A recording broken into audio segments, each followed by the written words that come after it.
Hi everyone, this is Jiggie, a portrait and wedding photographer from the Philippines, and welcome to the channel. So in this video, I want to talk about 5 really bad photography investments.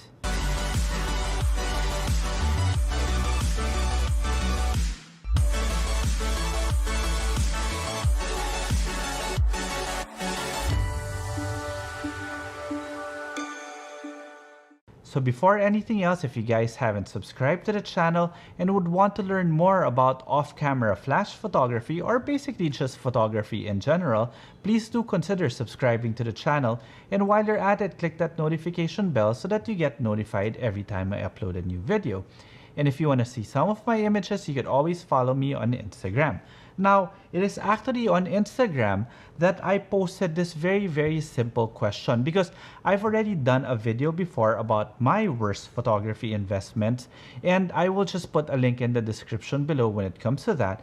But I wanted to get your take on it. I asked photographers what they consider to be their worst photography investment, and some of their answers actually shocked me, and that is what I will be sharing with you today, plus of course my personal insights. So let's start off with the most controversial response. He said, useless presets that are only good with poorly shot images. Actually, there were a number of answers that are very similar to this one. And what are presets? Basically, these are things that you can buy online that makes your editing process easier. In other words, all you have to click a button, then underexposed images will turn out light and airy, or poorly shot images would look Instagrammable. And you see, my contention with presets, well, I actually agree with them, because my contention with presets is that they're meant to actually enhance your creativity. In other words, you're supposed to create your own and make that specific style. But the problem with presets is that since it was so widely available, everybody just started using presets without actually tweaking it to make it their own. That's number one. And number two, which is why I would consider it to be one of your worst photography investments, is that it makes you a worse photographer. How does that happen? Because if you are so dependent on presets, you are no longer concerned about your exposure, you are no longer concerned about your white balance, you're no longer concerned about your light, which are the basic fundamentals of what photography really is. In other words, just because it's underexposed, you could click on a preset and it's going to fix it. Just because the light is not right, you can click on a preset, it's going to fix it. Just because the color is not right, you can click on a preset and it's going to fix it. But here's something that you have to remember. Those presets may be a trend now, or that look may be a trend now, but remember, taking photograph is supposed to capture a moment and make it last an entire lifetime or even more. So I suggest that you might want to invest more about the basics of photography first before you invest in presets and not depend on them. But don't get me wrong, presets on the right hands would look fantastic. It allows them to develop their own personal style. And more often than not, most of my friends who actually use presets are presets that they created themselves. In other words, it is their own editing style they just recorded so that they can replicate it and make their images more consistent. Hey, there's really nothing wrong with that. But getting dependent on presets will actually, in my opinion, make you forget about how to become a better photographer. So I suggest that so I think that's enough said. So I don't want to get too controversial here, but you guys get my point. So that's number one. Number two, there's a bunch of answers actually, like cheap tripods or cheap gear with no long-term usage, cheap modifiers, light stands, LED panels, DIY mats, or you've got basically buying cheaper equipment. I end up paying for something twice, the cheap one and the right one, or bought 6 off-brand speed lights before investing in reputable and scalable lighting. Okay, to a certain degree, I agree with them. Buying cheap equipment, number one, allows for a lot more mistakes. Like, for example, when you buy cheap lights, you're trying to practice when it comes to lighting, but you don't understand what's going on, why is it doing that, and sometimes you're adding another tangible in that situation. In other words, your light might be misfiring. The color of your light might not be consistent.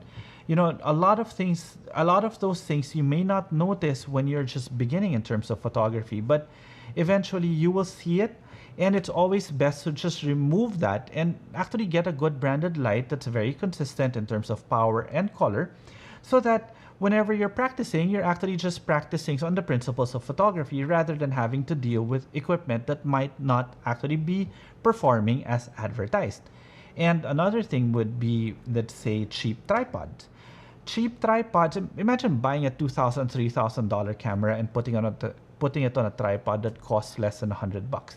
And then you're out shooting and you want to take, let's say, for example, a selfie, or you want to be in the shot, you put it in the tripod, then a gust of wind all of a sudden blows and it drops your camera. So imagine that. So goodbye investment in terms of your camera, because you scrimped on basically something that holds your camera to the ground.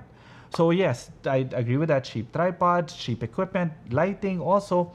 With scalable lighting, as what one person said, it's always nice to actually stick with a specific brand once you start with it, because it's an ecosystem. In other words, you want to get another flash, you can get the same flash so that those two flashes can talk to each other, because that's where the technology is headed now. But remember, as I said, I'll go back to what I previously said, if you're going to start investing, I would suggest actually instead of getting like 5 or 4 or 3 cheap flashes, I would actually invest with one good one, so that you're starting off in the right foot. So when you're reinvesting and getting better equipment, you're still getting the same brand and you're still getting the same quality in the future. Okay, I won't mention any brands, no more. Then another thing, this one actually surprised me. They said camera straps. You know what? It made me think when that person said camera straps. I was like, it makes so much sense. Imagine opening up your box and the first thing you see in the accessories, you've got a camera strap. For me, I've actually never used any of the camera straps that are inside the box. When I was starting in photography, it was a trend for us to buy the more expensive camera straps because, well, I didn't use the one in the box because they told me that it's not comfortable. So we ended up buying straps that are thicker, more pads, easier for you to use. Even that, I even went as far as that Peak Design slides and all those things. Though they are good straps if you do need them. Let's say, for example, you're an events photographer or a photojournalist that you just need to be able to let go of your camera. Then I do understand where you would need straps with. Like you could use it to wrap around your hand to make your camera more secure in your hand, just in case somebody bumps you, your camera won't fall. I agree, completely agree with that. But for an amateur photographer or hobbyist, a camera strap could actually be detrimental to the safety of your camera. Let's say, for example, you have your camera on the table with your strap lying over the table. Then all of a sudden somebody bumps into that camera or you snag that strap and your camera falls. Or when you're shooting, you've got this thing just hanging all over the place. So camera straps, and plus it really hurts your neck and your shoulders when you're carrying it for long periods of time. That's why I really do love that invention of the clips, like the Peak Design capture clip and the spider holster. Those things for me are amazing. Even with me as a wedding photographer, I don't use those camera straps anymore. I just have holsters because it's a lot easier. So when I pick up my camera, I don't have anything dangling that could risk getting snagged with something, or it's just a hindrance for me, to be honest. So what I would suggest, if you do want to use a camera strap, then maybe you could use the one that came in the box first and see if it's really something that you would use. And if you want to invest further in a better strap, then maybe that's when you can. But personally, I wouldn't recommend going that far already. Okay, so here's another one. Surprised me a lot. He goes, Capture One was one of his worst investments. And I love Capture One. I love using Capture One. And I was actually so surprised by it that I decided to actually message him and ask him, why did he say Capture One? What was wrong with the software?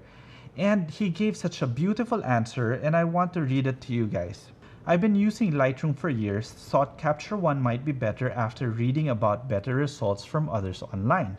Purchased it. It was fine, but didn't really create any significantly different results for me personally. realized what I should have known, just the tool. So I went back to what was familiar with. Since I'm faster in Lightroom, I suppose if I'd started with Capture One, I might have preferred that over Lightroom for the same reason, but both are great tools. Great job on your videos, by the way, really great tutorials. Well, thank you very much. I actually shouldn't have even read that anymore, but makes a lot of sense.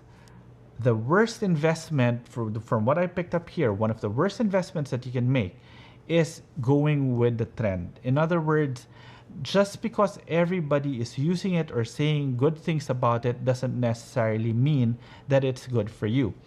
My advice for him was there was a trial version. You could have just tried it first instead of purchasing it and see if it works for your workflow.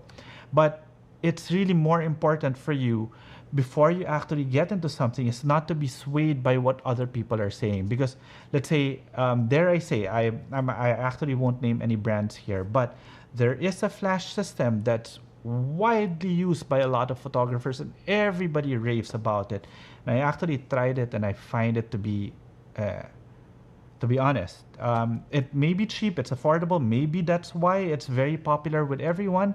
It allows everybody to do off-camera flash work with no problems at all. But so again, it boils down to just because it's popular, it doesn't mean it's great. But I personally like Capture One. I don't like using Lightroom. I like the colors of Capture One better. Other people like the colors of Lightroom better. So again, to each his own. All right. Last but not the least is the simplest one of all, filters. Filters are these things that everybody tells you to buy every time. I actually made this as part of my worst photography purchases because it is technically useless and it makes your images even worse. So if people tell you, oh, you need to buy filters to protect your lens, come on, protect your lens by taking care of your lens. Unless, of course, you're a journalist that's always in the war zones, or you're always on the field that you really need that extra protection. More often than not, you won't need filters like this. Even though, let's say, for example, this is a B+W, this is a very expensive filter, it still degrades the quality of your glass a bit more. And to be honest, I don't really see any use for this except for a waste of money.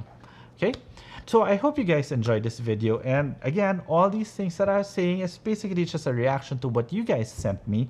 But I do believe that a lot of them have very good points, and this is coming from us that more or less have gone through that entire photography process, and we're just pushing it forward. So if you have any comments or reactions to this video, so hopefully not really violent reactions, please leave them in the comment section below, and subscribe to the channel. And while you're at it, click that notification bell so that you get notified every time I upload a new video. And if you want to see some of my images, you can always find me on Instagram. It's at Jiggie Alejandrino. Okay, till the next video.